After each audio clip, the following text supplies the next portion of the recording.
I've always believed that words have power. Every sentence, every comma, every carefully chosen adjective is a tiny spell. That's what I tell myself to feel important while staring at a blinking cursor in my apartment at 2 a.m. But I didn't know how literal the phrase could get until last Tuesday. I was stuck on my latest horror story, one about a creature that fed on fear, hiding in the corners of a room until you blinked. I wrote its description obsessively. Skin like spilled ink, eyes like hollow lanterns, claws that could scrape memories from your skull. I laughed at how ridiculous it sounded, sipping cold coffee, telling myself it was just fiction. But then, I wrote the line that changed everything. And when it moved, the shadows obeyed. I paused, rereading it.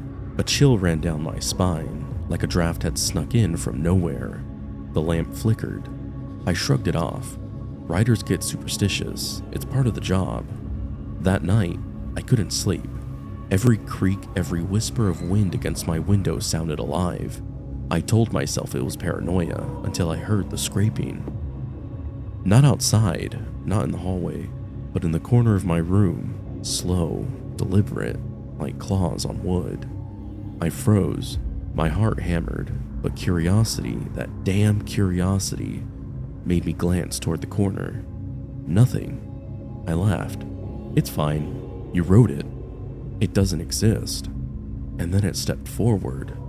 I swear it was exactly like I wrote it. Skin like spilled ink, eyes like lanterns hollowed of light, claws scraping the hardwood. Its movements were unnatural, jerky in a way that made reality feel loose at the edges. The shadows of my apartment, the ones I had ignored, shifted and leaned toward it. They obeyed. It tilted its head like it was inspecting me. My own fear felt like a leash around my chest. I tried to speak. Words failed me. I remembered the stories, folklore, old warnings about summoning things you don't understand. But I wasn't practicing rituals. I was writing. I had written it into existence. Every instinct screamed to destroy the notebook, tear up the pages, burn the words. I did. Fire licked the edges of the last page, smoke filled the room. But the thing, it didn't flinch. It hissed my own sentences back at me, voice like paper tearing. Shadows obey, fear is food, I am hungry. I ran to the door. It followed, faster than it should be able to move, faster than any natural law should allow. And the shadows stretched toward me, forming dark, jagged hands that clawed at the walls, the floor, my ankles. I barricaded myself in my bathroom, dripping sweat onto the tile, shaking, whispering apologies to my notebook. I couldn't stop thinking about the sentence I had written, the one that had given it life. Then I realized it was still watching me.